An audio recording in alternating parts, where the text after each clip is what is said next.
Mrs. Lirriper's Lodgings. Chapter 1. How Mrs. Lirriper carried on the business. Whoever would begin to be worried with letting lodgings that wasn't a lone woman with a living to get is a thing inconceivable to me, my dear. Excuse the familiarity, but it comes natural to me in my own little room, when wishing to open my mind to those that I can trust, and I should be truly thankful if they were all mankind. But such is not so, for have but a furnished bill in the window and your watch on the mantelpiece, and farewell to it if you turn your back for but a second, however gentlemanly the manners. Nor is being of your own sex any safeguard, as I have reason in the form of sugar tongs to know, for that lady, and a fine woman she was, got me to run for a glass of water, on the plea of going to be confined, which certainly turned out true, but it was in the station house.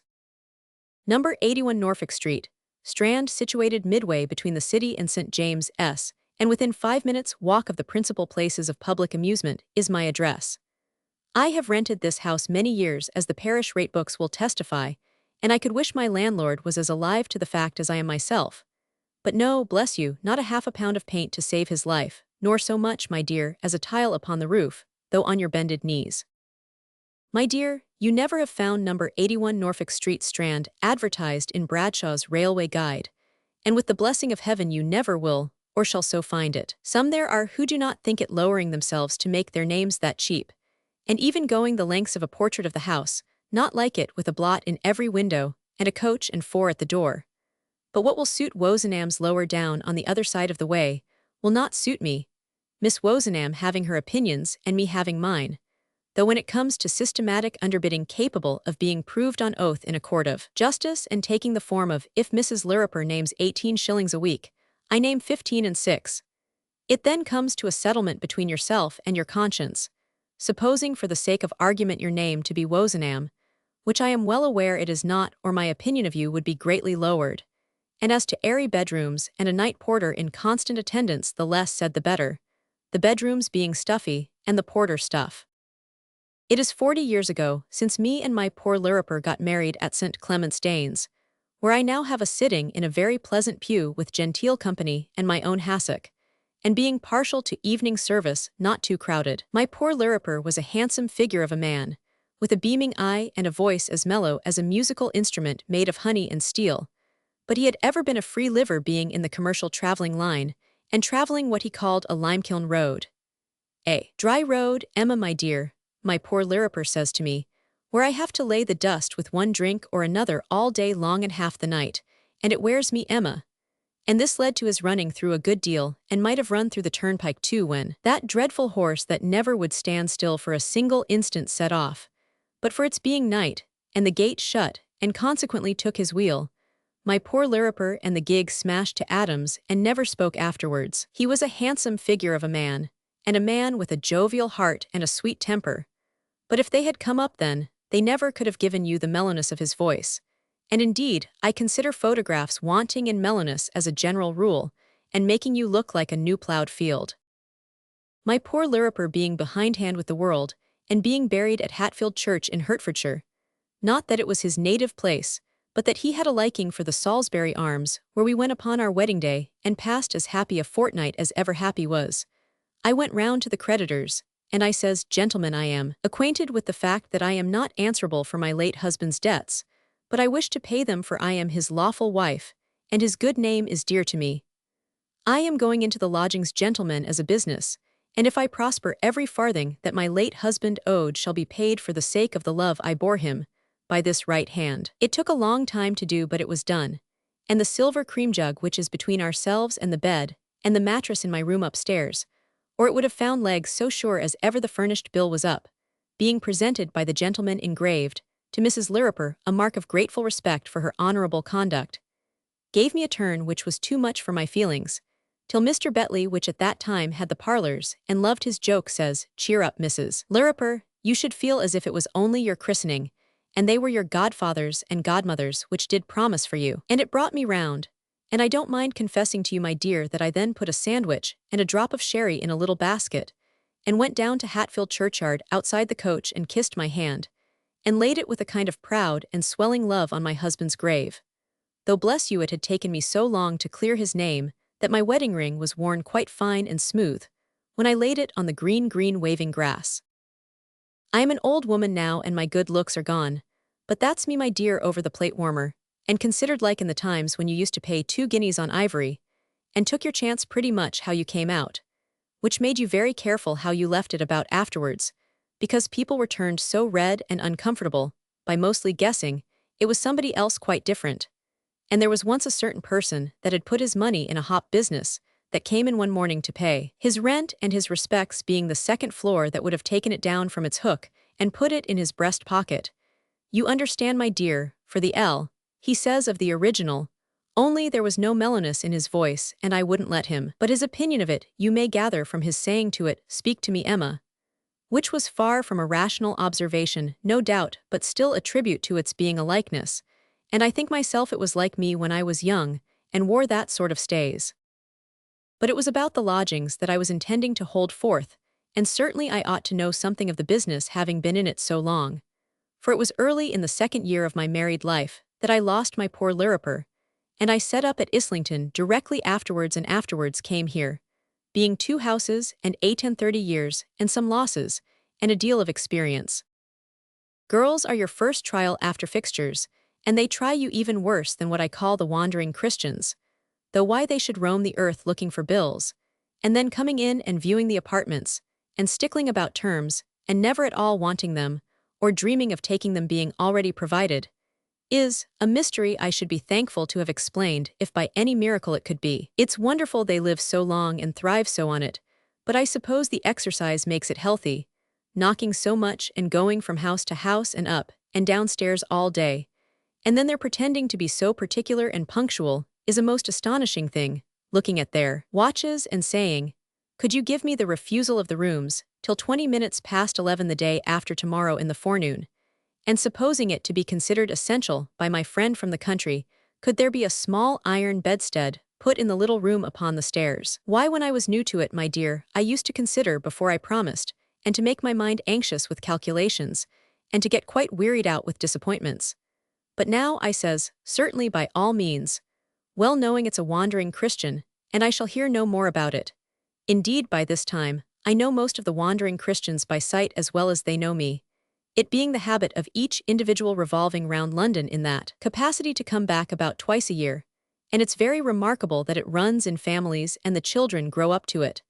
But even were it otherwise, I should no sooner hear of the friend from the country which is a certain sign, than I should nod and say to myself you're a wandering Christian, though whether they are, as I have heard, persons of small property, with a taste for regular employment, and frequent change of scene, I cannot undertake to tell you.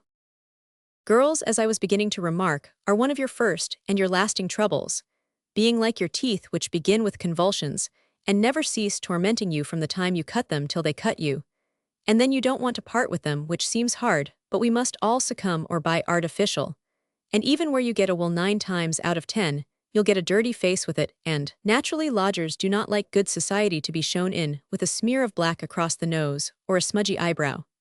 Where they pick the black up is a mystery I cannot solve, as in the case of the willingest girl that ever came into a house half-starved, poor thing, a girl so willing that I called her willing Sophie down upon her knees, scrubbing early and late, and ever cheerful, but always smiling with a black face. And I says to Sophie, "Now Sophie, my good girl, have a regular day for your stoves, and keep the width of the area between yourself and the blacking, and do not brush your hair with the bottoms of the saucepans, and do not meddle with the snuffs of the candles," and it stands to reason that it can no longer be. Yet there it was, and always on her nose, which turning up and being broad at the end seemed to boast of it, and caused warning from a steady gentleman and excellent lodger with breakfast by the week, but a little irritable and use of a sitting-room when required. His words being, "Mrs. Lirriper, I have arrived at the point of admitting that the black is a man and a brother, but only in a natural form, and when it can't be got off." Well, consequently, I put poor Sophie on to other work, and forbid her answering the door or answering a bell on any account. But she was so unfortunately willing that nothing would stop her flying up the kitchen stairs whenever a bell was heard to tingle. I put it to her, "Oh, Sophie, Sophie, for goodness sake, where does it come from?" To which that poor unlucky willing mortal, bursting out crying to see me so vexed, replied, "I took a deal of black into me, ma'am, when I was a small child, being much neglected, and I think it must be that it works out." So it continuing to work out of that poor thing, And not having another fault to find with her, I says, "Sophie, what do you seriously think of my helping you away to New South Wales where it might not be noticed?" Nor did I ever repent the money, which was well spent, for she married the ship's cook on the voyage, himself a mulatto, and did well and lived happy, and so far as ever I heard it was not noticed in a new state of society to her dying day. In what way Miss Wozenham, lower down on the other side of the way, reconciled it to her feelings as a lady, which she is not, to entice Mary Ann Perkinsip from my service is best known to herself.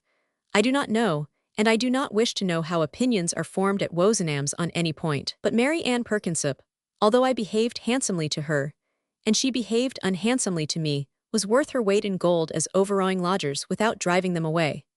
For lodgers would be far more sparing of their bells with Mary Ann than I ever knew them to be with maid or mistress, which is a great triumph, especially when accompanied with a cast in the eye and a bag of bones.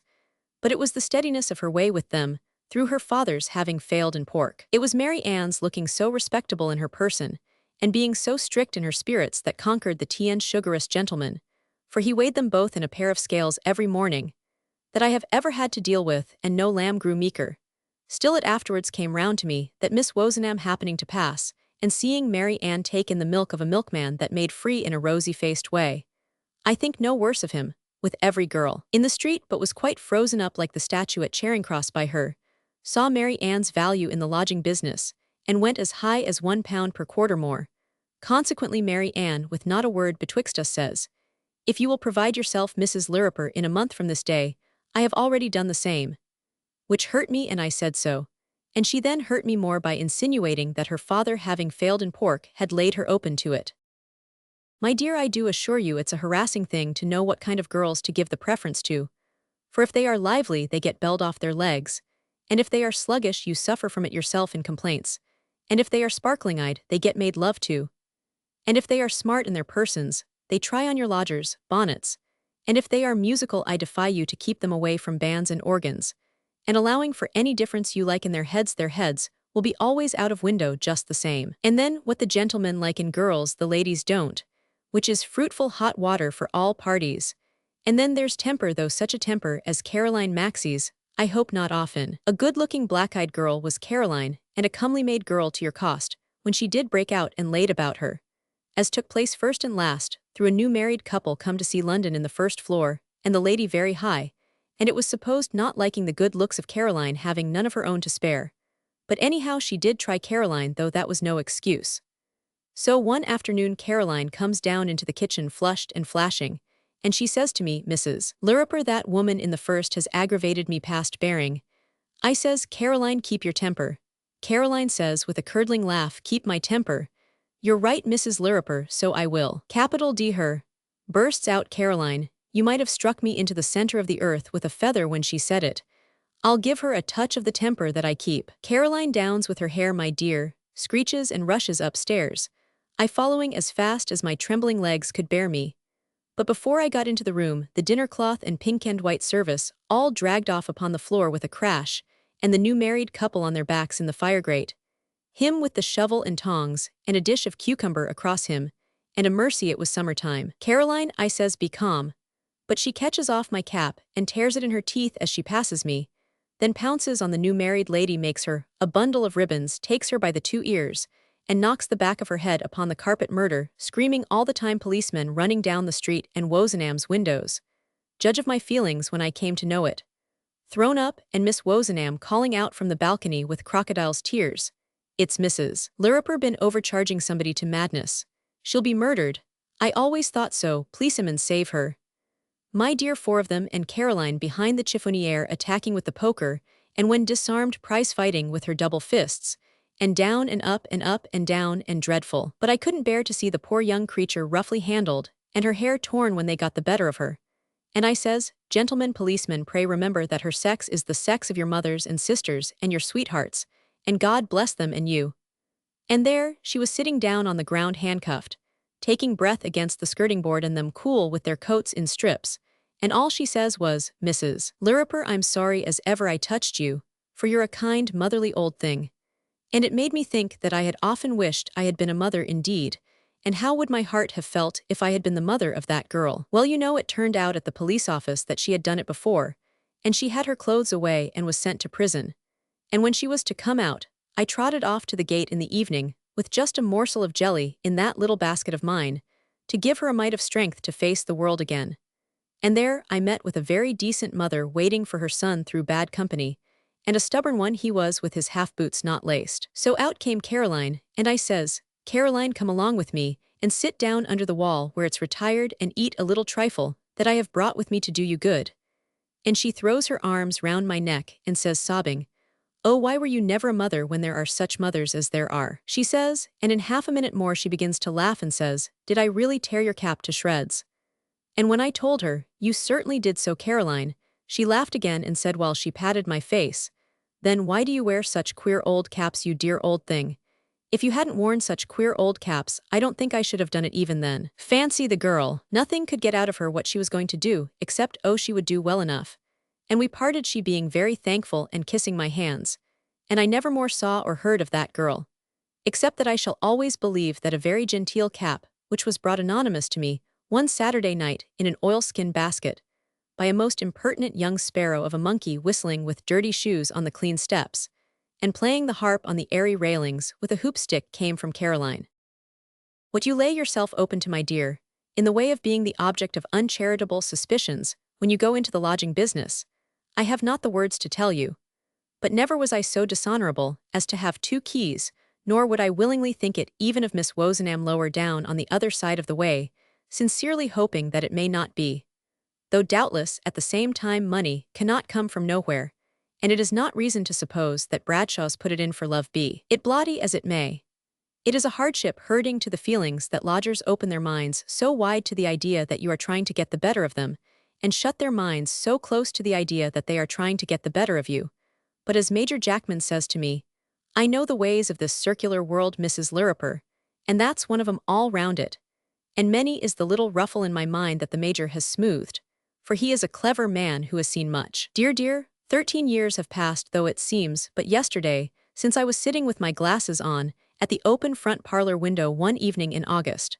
The parlors being then vacant, reading yesterday's paper, my eyes for print being poor, though still I am thankful to say, alongside at a distance, when I hear a gentleman come posting across the road and up the street in a dreadful rage, talking to himself in a fury and ding and seeing somebody. "By George," says he out loud and clutching his walking stick, "I'll go to Mrs. Lirriper S." Which is Mrs. Lirriper S. Then looking round and seeing me, he flourishes his hat right off his head as if I had been the Queen, and he says, "Excuse the intrusion, madam, but pray, madam, can you tell me at what number in this street there resides a well-known and much-respected lady by the name of Lirriper?" A little flustered, though I must say gratified, I took off my glasses and courtesied and said, "Sir, Mrs. Lirriper is your humble servant." "Astonishing," says he. "A million pardons. Madam, may I ask you to have the kindness to direct one of your domestics to open the door to a gentleman in search of apartments, by the name of Jackman." I had never heard the name, but a politer gentleman I never hoped to see, for says he, "Madam, I am shocked at your opening the door yourself to no worthier a fellow than Jimmy Jackman. After you, madam, I never precede a lady." Then he comes into the parlors and he sniffs, and he says, "Ha, these are parlors.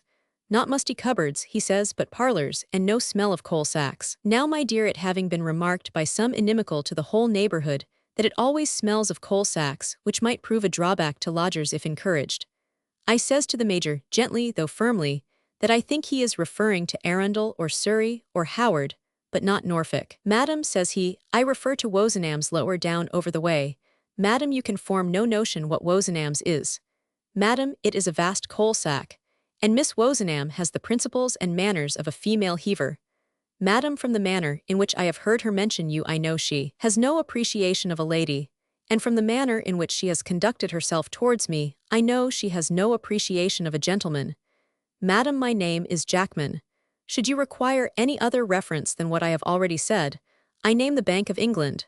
Perhaps you know it." Such was the beginning of the Major's occupying the parlors, and from that hour to this the same, and a most obliging lodger and punctual in all respects, except one irregular which I need not particularly specify, but made up for by his being a protection, and at all times ready to fill in the papers of the assessed taxes and juries, and once collared a young man with the drawing-room clock under his coat, and once on the parapets with his own hands and blankets, put out the kitchen chimney, and afterwards, attending the summons, made a most eloquent speech against the parish before the magistrates, and saved the engine, and ever quite the gentleman though passionate. And certainly Miss Wozenham's detaining the trunks and umbrella was not in a liberal spirit, though it may have been according to her rights in law, or an act I would myself have stooped to. The Major being so much the gentleman, that though he is far from tall he seems almost so when he has his shirt frill out, and his frock coat on, and his hat with the curly brims, and in what service he was I cannot truly tell you, my dear, whether militia or foreign, for I never heard him even name himself as Major, but always simple Jimmy Jackman. And once soon after he came, when I felt it my duty to let him know that Miss Wozenham had put it about that he was no major, and I took the liberty of adding, which you are. Sir, his words were, Madam, at any rate I am not a minor, and sufficient for the day is the evil thereof, which cannot be denied to be the sacred truth, nor yet his military ways of having his boots, with only the dirt brushed off, taken to him in the front parlour every morning on a clean plate, and varnishing them himself with a little sponge, and a saucer and a whistle in a whisper, so sure as ever his breakfast is ended, and so neat his ways that it never soils his linen, which is scrupulous though more in quality than quantity, neither that nor his mustachios, which to the best of my belief are done at the same time, and which are as black and shining as his boots, his head of hair being a lovely white. It was the third year nearly up of the Major's being in the parlours, that early one morning in the month of February, when Parliament was coming on, and you may therefore suppose a number of impostors were about ready to take hold of anything they could get, a gentleman and a lady from the country came in to view the second, and I well remember that I had been looking out of window and had watched them and the heavy sleet driving down the street together looking for bills.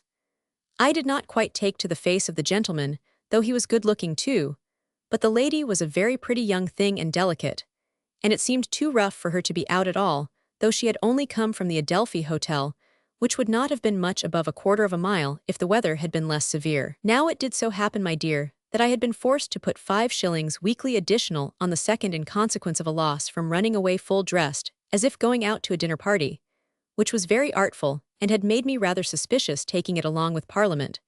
So when the gentleman proposed 3 months' cert, and the money in advance and leave, then reserved to renew on the same terms for 6 months more, I says I was not quite certain but that I might have engaged myself to another party, but would step downstairs and look into it if they would take a seat.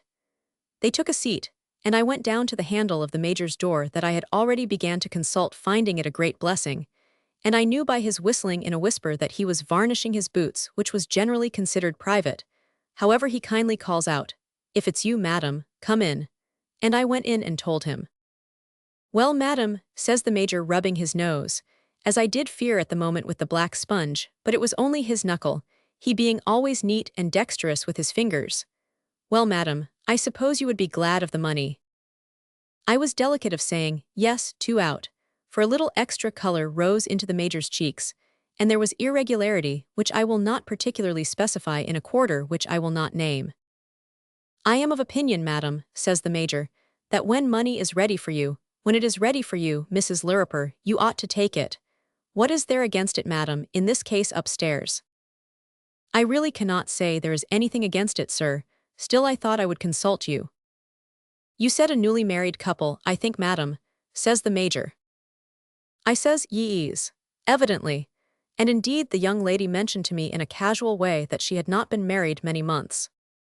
The Major rubbed his nose again, and stirred the varnish round and round in its little saucer with his piece of sponge, and took to his whistling in a whisper for a few moments. Then he says, "You would call it a good let, madam?" "Oh, certainly a good let, sir." "Say they renew for the additional 6 months. Would it put you about very much, madam, if the worst was to come to the worst?" said the Major. "Well, I hardly know," I says to the Major. "It depends upon circumstances. Would you object, sir, for instance?" "I," says the Major, "object Jemmy Jackman, Mrs. Lirriper, close with the proposal." So I went upstairs and accepted, and they came in next day, which was Saturday, and the Major was so good as to draw up a memorandum of an agreement in a beautiful round hand and expressions that sounded to me equally legal and military. and Mr. Edson signed it on the Monday morning, and the Major called upon Mr. Edson on the Tuesday, and Mr. Edson called upon the Major on the Wednesday, and the second and the parlors were as friendly as could be wished. The 3 months paid for had run out, and we had got without any fresh overtures as to payment into May, my dear, when there came an obligation upon Mr. Edson to go a business expedition right across the Isle of Man, which fell quite unexpected upon that pretty little thing, and is not a place that, according to my views, is particularly in the way to anywhere at any time, but that may be a matter of opinion. So short a notice was it that he was to go next day, and dreadfully she cried, poor pretty, and I am sure I cried too when I saw her on the cold pavement in the sharp east wind, it being a very backward spring that year, taking a last leave of him with her pretty bright hair blowing this way, and that, and her arms clinging round his neck, and him saying, there, now let me go, Peggy. And by that time, it was plain that what the Major had been so accommodating as to say he would not object to happening in the house, would happen in it, and I told her as much when he was gone, while I comforted her with my arm up the staircase, for I says, you will soon have others to keep up for my pretty, and you must think of that. His letter never came when it ought to have come, and what she went through morning after morning, when the postman brought none for her, the very postman himself compassionated, when she ran down to the door.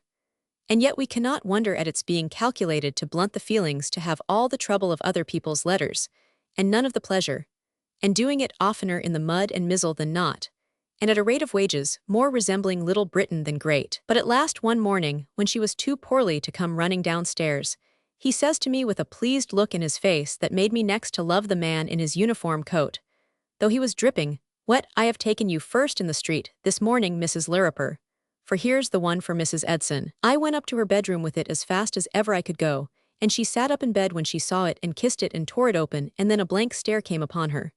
It's very short, she says, lifting her large eyes to my face. Oh, Mrs. Lirriper, it's very short. I says, my dear Mrs. Edson, no doubt that's because your husband hadn't time to write more just at that time. No doubt, says she, and puts her 2 hands on her face and turns round in her bed. I shut her softly in, and I crept downstairs, and I tapped at the Major's door, and when the Major, having his thin slices of bacon in his own Dutch oven, saw me, he came out of his chair and put me down on the sofa. Hush, says he, I see something's the matter, don't speak, take time. I says, oh Major, I'm afraid there's cruel work upstairs. Yes, says he, I had begun to be afraid of it, take time. And then in opposition to his own words he rages out frightfully, and says, I shall never forgive myself, madam, that I, Jimmy Jackman, didn't see it all that morning, didn't go straight upstairs when my boot sponge was in my hand, didn't force it down his throat, and choke him dead with it on the spot. The Major and me agreed, when we came to ourselves, that just at present we could do no more than take on to suspect nothing, and use our best endeavors to keep that poor young creature quiet. And what I ever should have done without the Major, when it got about among the organ-men that quiet was our object, is unknown. For he made lion and tiger war upon them to that degree that without seeing it I could not have believed it was in any gentleman to have such a power of bursting out with fire-irons, walking-sticks, water-jugs, coals, potatoes off his table, the very hat off his head, and at the same time so furious in foreign languages that they would stand with their handles half-turned fixed like the sleeping ugly, for I cannot say beauty. Ever to see the postman come near the house now gave me such I fear that it was a reprieve when he went by, but in about another 10 days or a fortnight he says again, here's one for Mrs. Edson. Is she pretty well?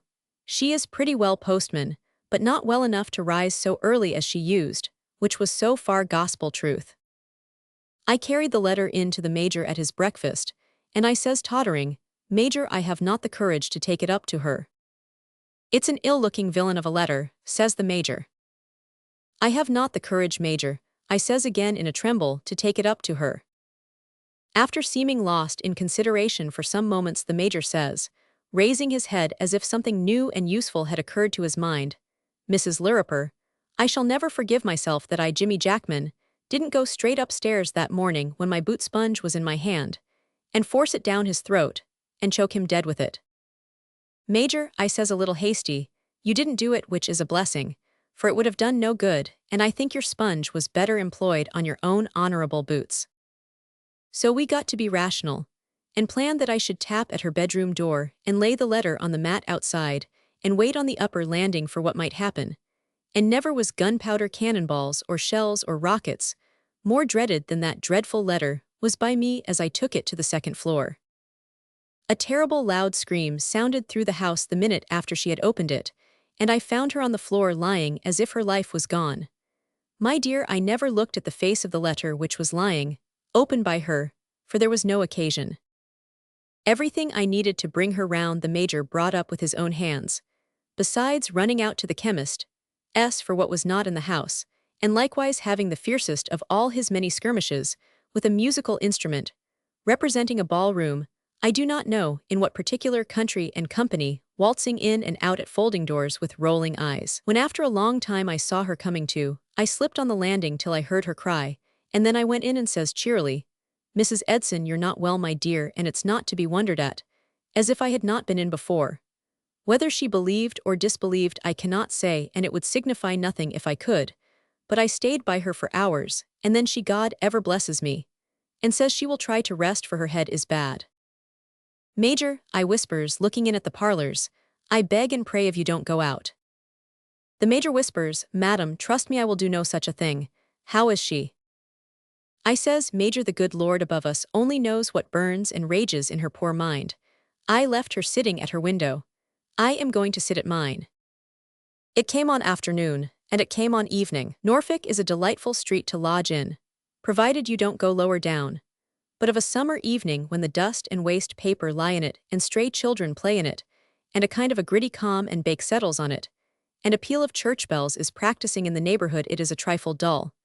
And never have I seen it since at such a time, and never shall I see it evermore at such a time, without seeing the dull June evening when that forlorn young creature sat at her open corner window on the second, and me at my open corner window the other corner on the third. Something merciful, something wiser and better far than my own self, had moved me while it was yet light to sit in my bonnet and shawl, and as the shadows fell and the tide rose I could sometimes, when I put out my head and looked at her window below, see that she leaned out a little looking down the street. It was just settling dark when I saw her in the street. So fearful of losing sight of her that it almost stops my breath while I tell it, I went downstairs faster than I ever moved in all my life, and only tapped with my hand at the Major's door in passing it and slipping out. She was gone already. I made the same speed down the street, and when I came to the corner of Howard Street, I saw that she had turned it, and was there plain before me going towards the west. Oh, with what a thankful heart I saw her going along. She was quite unacquainted with London, and had very seldom been out for more than an airing in our own street, where she knew 2 or 3 little children belonging to neighbors, and had sometimes stood among them at the street looking at the water. She must be going at hazard, I knew, still she kept the by-streets quite correctly as long as they would serve her, and then turned up into the Strand. But at every corner I could see her head turned one way, and that way was always the river way. It may have been only the darkness and quiet of the Adelphi that caused her to strike into it, but she struck into it much as readily as if she had set out to go there, which perhaps was the case. She went straight down to the terrace and along it and looked over the iron rail, and I often woke afterwards in my own bed with the horror of seeing her do it. The desertion of the wharf below and the flowing of the high water there seemed to settle her purpose. She looked about as if to make out the way down, and she struck out the right way or the wrong way. I don't know which, for I don't know the place before or since, and I followed her the way she went. It was noticeable that all this time she never once looked back. But there was now a great change in the manner of her going, and instead of going at a steady quick walk with her arms folded before her, among the dark dismal arches, she went in a wild way with her arms opened wide, as if they were wings and she was flying to her death. We were on the wharf and she stopped. I stopped. I saw her hands at her bonnet strings, and I rushed between her and the brink and took her round the waist with both my arms. She might have drowned me, I felt then, but she could never have got quit of me.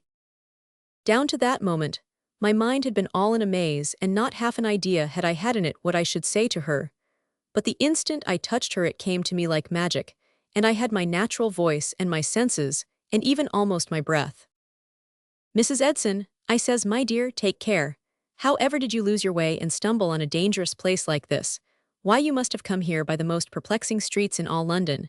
No wonder you are lost, I'm sure. And this place too. Why, I thought nobody ever got here, except me to order my coals and the Major in the parlors to smoke his cigar. For I saw that blessed man close by, pretending to it." Ha ha coughs the major. And good gracious me, I says, why here he is. Halloa, who goes there, says the major in a military manner.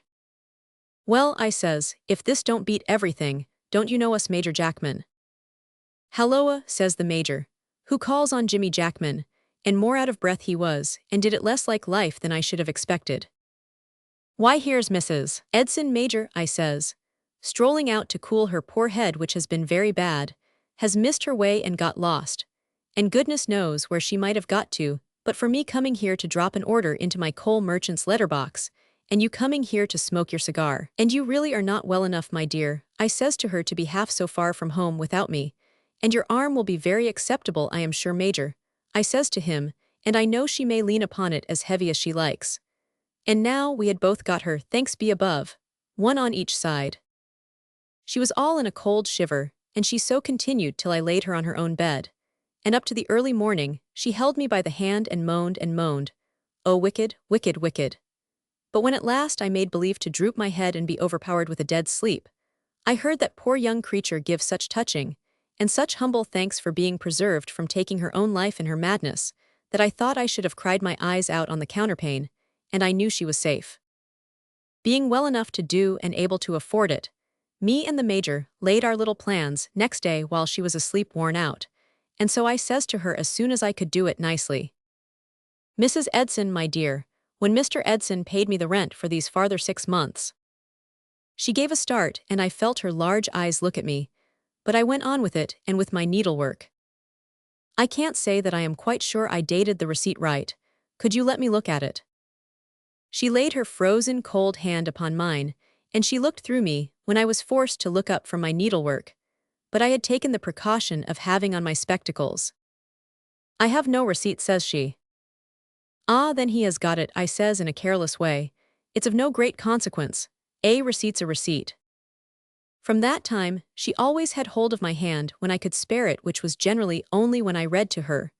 For of course she and me had our bits of needlework to plod at, and neither of us was very handy at those little things, though I am still rather proud of my share in them too, considering. And though she took to all I read to her, I used to fancy that next to what was taught upon the Mount, she took most of all to his gentle compassion for us poor women, and to his young life, and to how his mother was proud of him, and treasured his sayings in her heart. She had a grateful look in her eyes that never will be out of mine, until they are closed in my last sleep. And when I chanced to look at her without thinking of it, I would always meet that look, and she would often offer me her trembling lip to kiss, much more like a little affectionate half-broken-hearted child than ever I can imagine any grown person.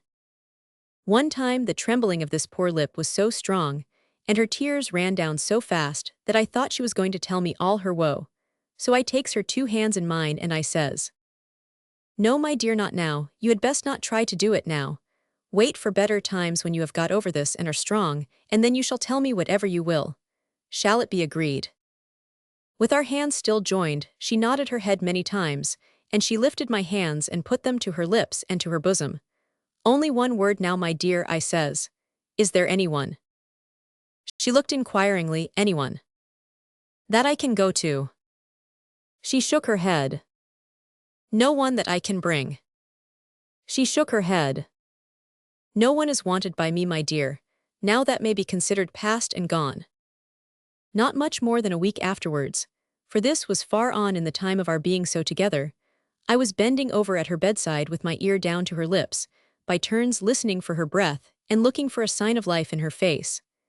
At last it came in a solemn way, not in a flash but like a kind of pale faint light brought very slow to the face. She said something to me that had no sound in it, but I saw she asked me, Is this death? And I says, Poor dear, I think it is.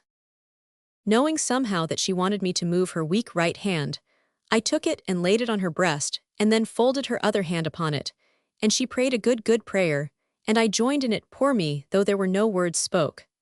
Then I brought the baby in its wrappers from where it lay, and I says, My dear, this is sent to a childless old woman, this is for me to take care of. The trembling lip was put up towards my face for the last time, and I dearly kissed it. Yes, my dear, I says, please God, me and the Major. I don't know how to tell it right, But I saw her soul brighten and leap up, and get free and fly away in the grateful look. So this is the why and wherefore of its coming to pass, my dear, that we called him Jimmy, being after the Major his own godfather, with Lirriper for a surname, being after myself. And never was a dear child such a brightening thing in a lodgings, or such a playmate to his grandmother as Jimmy to this house and me, and always good and minding what he was told, upon the whole, and soothing for the temper, and making everything pleasanter, except when he grew old enough to drop his cap down Wozenham's airy, and they wouldn't hand it up to him. And being worked into a state, I put on my best bonnet and gloves and parasol with the child in my hand, and I says, "Miss Wozenham, I little thought ever to have entered your house, but unless my grandson's cap is instantly restored, the laws of this country regulating the property of the subject shall at length decide betwixt yourself and me, cost what it may." With a sneer upon her face which did strike me, I must say, as being expressive of 2 keys, but it may have been a mistake, and if there is any doubt, let Miss Wozenham have the full benefit of it, as is but right. She rang the bell and she says, "Jane, is there a street child's old cap down our airy?" I says, "Miss Wozenham, before your housemaid answers that question you must allow me to inform you to your face that my grandson is not a street child, and is not in the habit of wearing old caps. In fact," I says, "Miss Wozenham, I am far from sure that my grandson's cap may not be newer than your own," which was perfectly savage in me, her lace being the commonest machine-make, washed and torn besides. But I had been put into a state to begin with, fomented by impertinence. Miss Wozenham says, red in the face, "Jane, you heard my question. Is there any child's cap down our airy?" "Yes, ma'am," says Jane. "I think I did see some such rubbish a-lying there."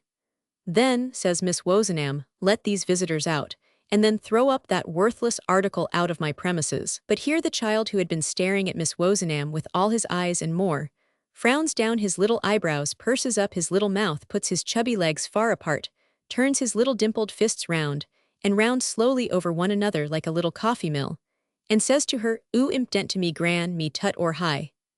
"Oh," says Miss Wozenham, looking down scornfully at the mite, "this is not a street child, is it not? Really?" I bursts out laughing, and I says, "Miss Wozenham, if this ain't a pretty sight to you, I don't envy your feelings, and I wish you good day. Jemmy, come along with gran." And I was still in the best of humors, though his cap came flying up into the street as if it had been just turned on out of the water plug, and I went home laughing all the way, all owing to that dear boy. The miles and miles that me and the Major have traveled with Jimmy in the dusk between the lights are not to be calculated. Jimmy driving on the coach box, which is the Major's brass-bound writing desk on the table, me inside in the easy chair, and the Major guard up behind with a brown paper horn doing it really wonderful. I do assure you, my dear, that sometimes when I have taken a few winks in my place inside the coach, and have come half awake by the flashing light of the fire, and have heard that precious pet driving, and the Major blowing up behind to have the change of horses ready when we got to the inn, I have half believed we were on the old North Road that my poor Lirriper knew so well. Then to see that child and the Major both wrapped up, getting down to warm their feet, and going stamping about, and having glasses of ale out of the paper matchboxes on the chimney-piece, is to see the Major enjoying it fully as much as the child, I am very sure. And it's equal to any play when Coachy opens the coach door to look in at me inside and say, "Worry past that tage, frightened old lady." But what my inexpressible feelings were when we lost that child can only be compared to the Major's, which were not a shade better. Through his straying out at 5 years old, and 11 o'clock in the forenoon, and never heard of by word or sign or deed till 9:30 at night, when the Major had gone to the editor of the Times newspaper to put in an advertisement, which came out next day 24 hours after he was found, and which I mean always carefully to keep in my lavender drawer as the first printed account of him. The more the day got on, the more I got distracted, and the Major too, and both of us made worse by the composed ways of the police, though very civil and obliging, and what I must call their obstinacy in not entertaining the idea that he was stolen. "We mostly find mum," says the sergeant who came round to comfort me, which he didn't at all, and he had been one of the private constables in Caroline's time, to which he referred in his opening words when he said, "Don't give way to uneasiness in your mind, mum. It'll all come as right as my nose did when I got the same barked by that young woman in your second floor." Says this sergeant, "We mostly find, mum, as people ain't over-anxious to have what I may call second-hand children. You'll get him back, mum." "Oh, but my dear good sir," I says, clasping my hands and wringing them and clasping them again, "he is such an uncommon child." "Yes, mum," says the sergeant, "we mostly find that too, mum. The question is what his clothes were worth." His clothes, I says, were not worth much, sir, for he had only got his playing dress on, but the dear child. All right, mum, says the sergeant. You'll get him back, mum. And even if he'd had his best clothes on, it wouldn't come to worse than his being found wrapped up in a cabbage leaf, a shivering in a lane. His words pierced my heart like daggers and daggers, and me and the major ran in and out like wild things all day long till the major, returning from his interview with the editor of the Times, at night rushes into my little room, hysterical, and squeezes my hand, and wipes his eyes, and says, "Joy, joy, officer in plain clothes came up on the steps as I was letting myself in. Compose your feelings. Jimmy's found." Consequently, I fainted away, and when I came to, embraced the legs of the officer in plain clothes, who seemed to be taking a kind of a quiet inventory in his mind of the property in my little room with brown whiskers. And I says, "Blessings on you, sir, where is the darling?" And he says, "In Kennington Station House." I was dropping at his feet stone at the image of that innocence in cells with murderers when he adds, "He followed the monkey." I says, deeming it slang language, "Oh, sir, explain for a loving grandmother what monkey."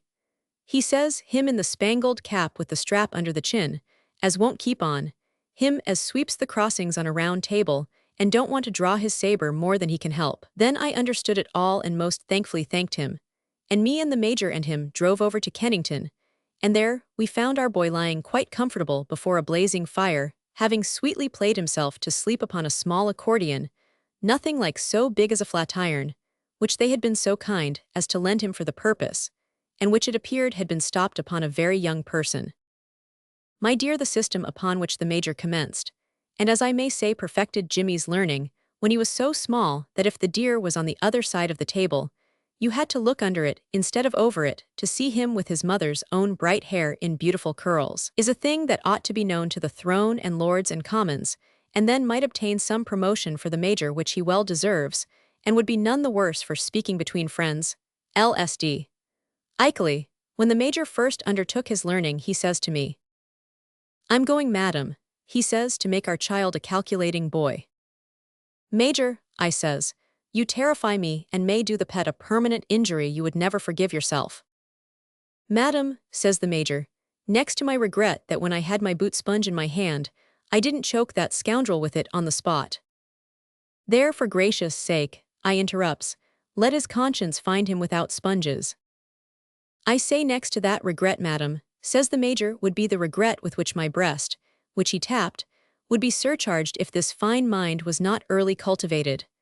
But mark me, madam," says the major, holding up his forefinger, "cultivated on a principle that will make it a delight." "Major," I says, "I will be candid with you, and tell you openly that if ever I find the dear child fall off in his appetite, I shall know it is his calculations, and shall put a stop to them at 2 minutes' notice. Or if I find them mounting to his head," I says, "or striking anyways cold to his stomach, or leading to anything approaching flabbiness in his legs, the result will be the same. But Major, you are a clever man and have seen much, and you love the child and are his own godfather, and if you feel a confidence in trying, try." "Spoken, madam," says the major, like Emma Lirriper. "All I have to ask, madam, is that you will leave my godson and myself to make a week or two's preparations for surprising you, and that you will give me leave to have up and down any small articles not actually in use that I may require from the kitchen." "From the kitchen, Major," I says, half feeling as if he had a mind to cook the child. "From the kitchen," says the major, and smiles and swells, and at the same time looks taller. So I passed my word, and the major and the dear boy were shut up together for half an hour at a time through a certain while, and never could I hear anything going on betwixt them, but talking and laughing, and Jimmy clapping his hands and screaming out numbers. So I says to myself, it has not harmed him yet, nor could I on examining the deer find any signs of it anywhere about him, which was likewise a great relief. At last one day Jimmy brings me a card in joke in the major's neat writing, the Messrs. Jimmy Jackman, for we had given him the major's other name too, request the honor of Mrs. Lirriper's company at the Jackman Institution in the front parlor this evening at 5, military time, to witness a few slight feats of elementary arithmetic. And if you'll believe me, there in the front parlor at 5 punctual to the moment, was the major behind the Pembroke table with both leaves up, and a lot of things from the kitchen tidily set out on old newspapers spread atop of it. And there was the mite stood upon a chair with his rosy cheeks flushing, and his eyes sparkling clusters of diamonds. "Now, Gran," says he, "Ooh tit down and don't ooh touch lure people," for he saw with every one of those diamonds of his that I was going to give him a squeeze. "Very well, sir," I says, "I am obedient in this good company, I am sure." And I sits down in the easy chair that was put for me, shaking my sides. But picture my admiration when the Major, going on almost as quick as if he was conjuring, sets out all the articles he names, and says 3 saucepans, an Italian iron, a handbell, a toasting fork, a nutmeg grater, 4 pot lids, a spice box, 2 egg cups, and a chopping board. How many? And when that mite instantly cries, "Tifteen, tut down tive and carry lur toppin board," and then claps his hands, draws up his legs, and dances on his chair. My dear, with the same astonishing ease and correctness, him and the Major added up the tables, chairs, and sofa, the pictures, fenders, and fire irons their own selves, me, and the cat, and the eyes in Miss Wozenham's head. And whenever the sum was done, young Roses and Diamonds claps his hands, and draws up his legs, and dances on his chair. The pride of the Major, "Here's a mind, ma'am," he says to me behind his hand. Then he says aloud, "We now come to the next elementary rule, which is called traction," cries Jimmy. "Right," says the Major. "We have here a toasting fork, a potato in its natural state, 2 pot lids, 1 egg cup, a wooden spoon, and 2 skewers, from which it is necessary for commercial purposes to subtract a sprat gridiron, a small pickle jar, 2 lemons, 1 pepper caster, a blackbeetle trap, and a knob of the dresser drawer. What remains?" "Toad and fork," cries Jimmy. "In numbers how many?" says the Major. "1," cries Jimmy. "Here's a boy, ma'am," says the Major to me behind his hand. Then the Major goes on. "We now approach the next elementary rule, which is entitled ticklication," cries Jimmy. "Correct," says the Major. "But my dear, to relate to you in detail the way in which they multiplied 14 sticks of firewood by 2 bits of ginger and a larding needle, or divided pretty well everything else, there was on the table by the heater of the Italian iron and a chamber candlestick, and got a lemon over, would make my head spin round and round and round as it did at the time. So I says, if you'll excuse my addressing the chair, Professor Jackman, I think the period of the lecture has now arrived when it becomes necessary that I should take a good hug of this young scholar. Upon which Jimmy calls out from his station on the chair, "Gran oo open or arms, and me'll make a preeing into 'em." So I opened my arms to him as I had opened my sorrowful heart when his poor young mother lay a-dying, and he had his jump, and we had a good long hug together, and the Major, prouder than any peacock, says to me behind his hand, "You need not let him know it, madam," which I certainly need not, for the Major was quite audible, but he is a boy. In this way Jimmy grew and went to day school and continued under the Major too, and in summer we were as happy as the days were long, and in winter we were as happy as the days were short, and there seemed to rest a blessing on the Lodgings, for they as good as let themselves, and would have done it if there had been twice the accommodation. When sore and hard against my will, I one day says to the Major, "Major, you know what I am going to break to you. Our boy must go to boarding school." It was a sad sight to see the Major's countenance drop, and I pitied the good soul with all my heart. "Yes, Major," I says, "though he is as popular with the lodgers as you are yourself, and though he is to you and me what only you and me know, still it is in the course of things, and life is made of partings, and we must part with our pet." Bold as I spoke, I saw 2 Majors and half a dozen fireplaces, and when the poor Major put one of his neat, bright varnished boots upon the fender, and his elbow on his knee and his head upon his hand, and rocked himself a little to and fro, I was dreadfully cut up. "But," says I, clearing my throat, "you have so well prepared him, Major. He has had such a tutor in you, that he will have none of the first drudgery to go through. And he is so clever besides, that he'll soon make his way to the front rank." "He is a boy," says the Major, having sniffed, "that has not his like on the face of the earth." "True as you say, Major, and it is not for us merely for our own sakes to do anything to keep him back from being a credit and an ornament, wherever he goes, and perhaps even rising to be a great man, is it, Major? He will have all my little savings when my work is done, being all the world to me, and we must try to make him a wise man and a good man, mustn't we, Major?" "Madam," says the Major, rising, "Jimmy Jackman is becoming an older file than I was aware of, and you put him to shame. You are thoroughly right, madam. You are simply and undeniably right. And if you'll excuse me, I'll take a walk." So the Major being gone out and Jimmy being at home, I got the child into my little room here, and I stood him by my chair, and I took his mother's own curls in my hand, and I spoke to him loving and serious. And when I had reminded the darling how that he was now in his 10th year, and when I had said to him about his getting on in life, pretty much what I had said to the major, I broke to him how that we must have this same parting. And there I was forced to stop, for there I saw of a sudden the well-remembered lip with its tremble, and it so brought back that time. But with the spirit that was in him, he controlled it soon, and he says, gravely nodding through his tears, I understand, Gran.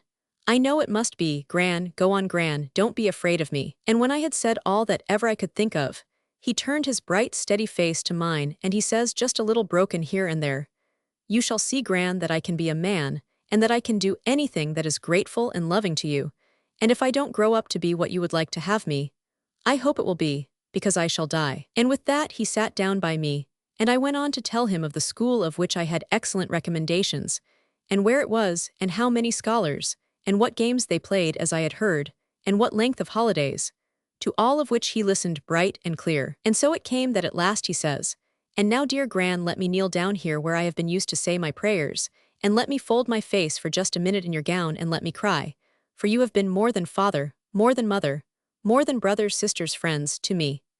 And so he did cry, and I too, and we were both much the better for it. From that time forth he was true to his word, and ever blithe and ready, and even when me and the major took him down into Lincolnshire, he was far the gayest of the party, though for sure and cert he might easily have been that, but he really was, and put life into us only when it came to the last goodbye. He says with a wistful look, you wouldn't have me not really sorry, would you, Gran? And when I says, no dear, Lord forbid, he says, I am glad of that, and ran in out of sight. But now that the child was gone out of the lodgings, the major fell into a regularly moping state. It was taken notice of by all the lodgers that the major moped. He hadn't even the same air of being rather tall than he used to have, and if he varnished his boots with a single gleam of interest, it was as much as he did.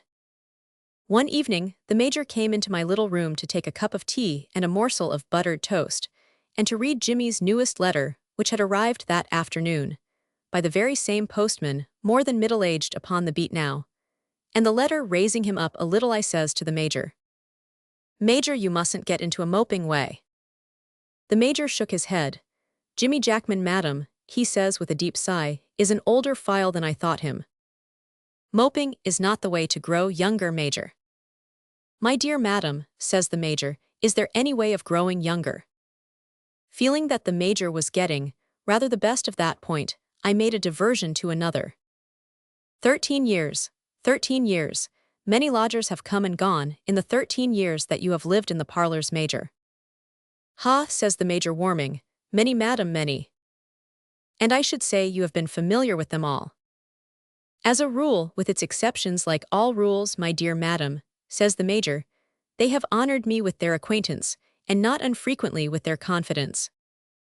Watching the major as he drooped his white head, and stroked his black mustachios and moped again, a thought which I think must have been going about looking for an owner, somewhere dropped into my old noddle, if you will excuse the expression. The walls of my lodgings, I says in a casual way, for my dear, it is of no use going straight at a man who mopes, might have something to tell if they could tell it.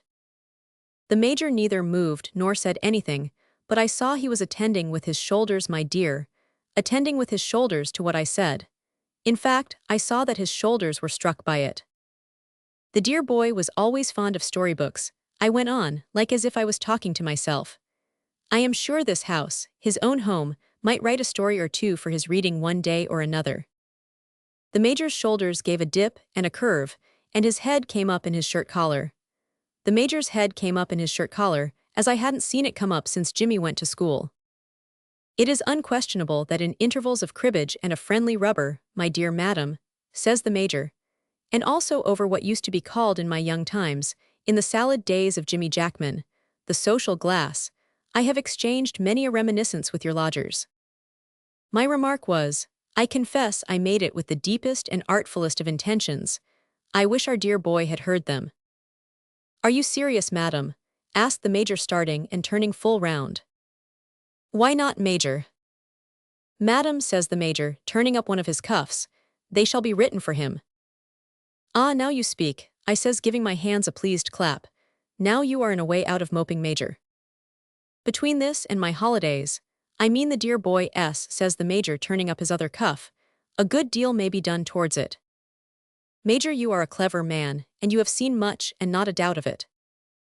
I'll begin, says the Major, looking as tall as ever he did, tomorrow. My dear, the Major was another man in 3 days, and he was himself again in a week, and he wrote and wrote and wrote with his pen scratching like rats behind the wainscot, and whether he had many grounds to go upon or whether he did at all romance, I cannot tell you, but what he has written is in the left-hand glass closet of the little bookcase close behind you. Chapter 2. How the Parlours Added a Few Words. I have the honor of presenting myself by the name of Jackman. I esteem it a proud privilege to go down to posterity through the instrumentality of the most remarkable boy that ever lived, by the name of Jimmy Jackman Lirriper, and of my most worthy and most highly respected friend, Mrs. Emma Lirriper, of 81 Norfolk Street, Strand, in the county of Middlesex, in the United Kingdom of Great Britain and Ireland. It is not for me to express the rapture with which we received that dear and eminently remarkable boy on the occurrence of his first Christmas holidays. Suffice it to observe that when he came flying into the house with 2 splendid prizes, arithmetic and exemplary conduct, Mrs. Lirriper and myself embraced with emotion, and instantly took him to the play, where we were all 3 admirably entertained. Nor is it to render homage to the virtues of the best of her good and honored sex, whom, in deference to her unassuming worth, I will only here designate by the initials E.L., that I add this record to the bundle of papers with which our, in a most distinguished degree, remarkable boy has expressed himself delighted, before reconsigning the same to the left-hand glass closet of Mrs. Lirriper's little bookcase. Neither is it to obtrude the name of the old original superannuated obscure Jimmy Jackman, once, to his degradation of Wozenhams, long to his elevation of Lirriper, S. If I could be consciously guilty of that piece of bad taste, it would indeed be a work of supererogation, now that the name is borne by Jimmy Jackman Lirriper. No, I take up my humble pen to register a little record of our strikingly remarkable boy, which my poor capacity regards as presenting a pleasant little picture of the dear boy's mind. The picture may be interesting to himself when he is a man. Our first reunited Christmas Day was the most delightful one we have ever passed together. Jemmy was never silent for 5 minutes, except in church time. He talked as we sat by the fire, he talked when we were out walking, he talked as we sat by the fire again. He talked incessantly at dinner, though he made a dinner almost as remarkable as himself. It was the spring of happiness in his fresh young heart flowing and flowing, and it fertilized, if I may be allowed so bold a figure, my much-esteemed friend, and J. the present writer. There were only we 3. We dined in my esteemed friend's little room, and our entertainment was perfect. But everything in the establishment is, in neatness, order, and comfort, always perfect. After dinner our boy slipped away to his old stool at my esteemed friend's knee, and there, with his hot chestnuts and his glass of brown sherry, really, a most excellent wine, on a chair for a table, his face outshone the apples in the dish. We talked of these jottings of mine, which Jimmy had read through and through by that time, and so it came about that my esteemed friend remarked, as she sat smoothing Jimmy's curls, "And as you belong to the house too, Jemmy, and so much more than the lodgers, having been born in it, why, your story ought to be added to the rest, I think, one of these days." Jimmy's eyes sparkled at this, and he said, "So I think, Gran."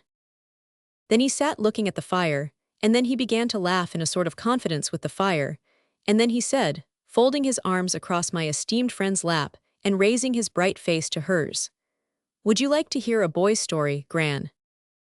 "Of all things," replied my esteemed friend. "Would you, godfather?" "Of all things," I too replied. "Well then," said Jimmy, "I'll tell you one." Here our indisputably remarkable boy gave himself a hug, and laughed again, musically, at the idea of his coming out in that new line.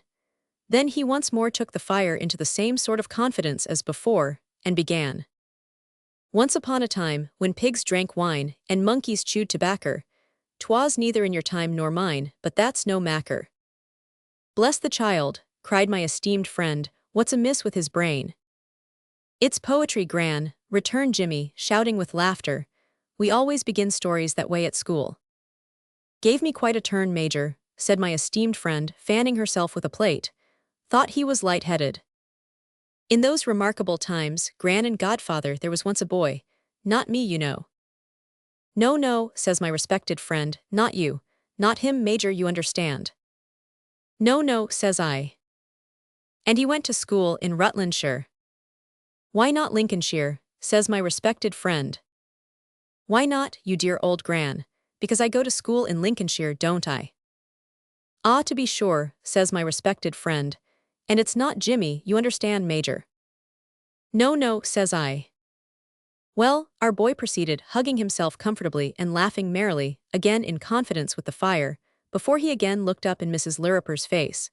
And so he was tremendously in love with his schoolmaster's daughter, and she was the most beautiful creature that ever was seen, and she had brown eyes, and she had brown hair all curling beautifully, and she had a delicious voice, and she was delicious altogether, and her name was Seraphina. What's the name of your schoolmaster's daughter, Jimmy? Asks my respected friend. Polly, replied Jimmy, pointing his forefinger at her. There now, caught you, ha ha ha. When he and my respected friend had had a laugh and a hug together, our admittedly remarkable boy resumed with a great relish. Well, and so he loved her, and so he thought about her and dreamed about her and made her presents of oranges and nuts, and would have made her presents of pearls and diamonds if he could have afforded it out of his pocket money, but he couldn't. And so her father, oh, he was a Tartar, keeping the boys up to the mark, holding examinations once a month, lecturing upon all sorts of subjects at all sorts of times, and knowing everything in the world out of book. And so this boy. Had he any name? Asks my respected friend. No, he hadn't, Gran. Ha ha, there now, caught you again. After this, they had another laugh and another hug, and then our boy went on.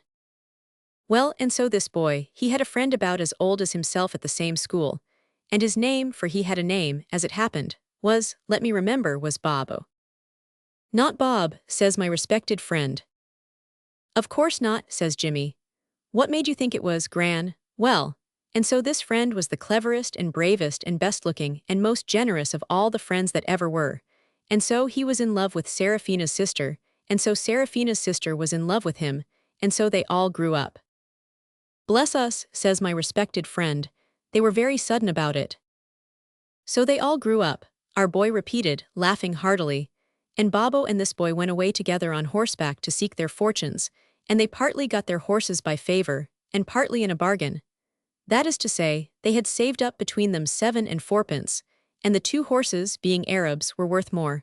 Only the man said he would take that to favor them. Well, and so they made their fortunes and came prancing back to the school, with their pockets full of gold, enough to last forever. And so they rang at the parents' and visitors' bell, not the back gate, and when the bell was answered they proclaimed, the same as if it was scarlet fever, every boy goes home for an indefinite period. And then there was great hurrahing, and then they kissed Seraphina and her sister, each his own love, and not the others on any account, and then they ordered the Tartar into instant confinement. Poor man, said my respected friend. Into instant confinement, Gran, repeated Jimmy, trying to look severe and roaring with laughter, and he was to have nothing to eat but the boys' dinners, and was to drink half a cask of their beer every day. And so then the preparations were made for the 2 weddings, and there were hampers and potted things and sweet things and nuts and postage stamps and all manner of things. And so they were so jolly that they let the Tartar out, and he was jolly too. I am glad they let him out, says my respected friend, because he had only done his duty. Oh, but hadn't he overdone it, though, cried Jimmy. Well, and so then this boy mounted his horse, with his bride in his arms, and cantered away, and cantered on till he came to a certain place where he had a certain Gran and a certain Godfather. Not you two, you know. No, no, we both said. And there he was received with great rejoicings, and he filled the cupboard and the bookcase with gold, and he showered it out on his Gran and his Godfather, because they were the 2 kindest and dearest people that ever lived in this world. And so while they were sitting up to their knees in gold, a knocking was heard at the street door, and who should it be but Bobo, also on horseback with his bride in his arms, and what had he come to say but that he would take, at double rent, all the lodgings forever that were not wanted by this a boy and this Gran and this Godfather, and that they would all live together and all be happy. And so they were, and so it never ended. And was there no quarreling? Asked my respected friend, as Jimmy sat upon her lap and hugged her. No, nobody ever quarreled. And did the money never melt away? No, nobody could ever spend it all. And did none of them ever grow older? No, nobody ever grew older after that. And did none of them ever die? Oh no, no, no, Gran, exclaimed our dear boy, laying his cheek upon her breast and drawing her closer to him. Nobody ever died. Ah, Major, Major, says my respected friend, smiling benignly upon me, this beats our stories. Let us end with the boy's story, Major, for the boy's story is the best that is ever told. In submission to which request on the part of the best of women, I have here noted it down as faithfully as my best abilities, coupled with my best intentions, would admit, subscribing it with my name. J.J. Asikamayan. The Parlors. Mrs. Lirriper's Lodgings.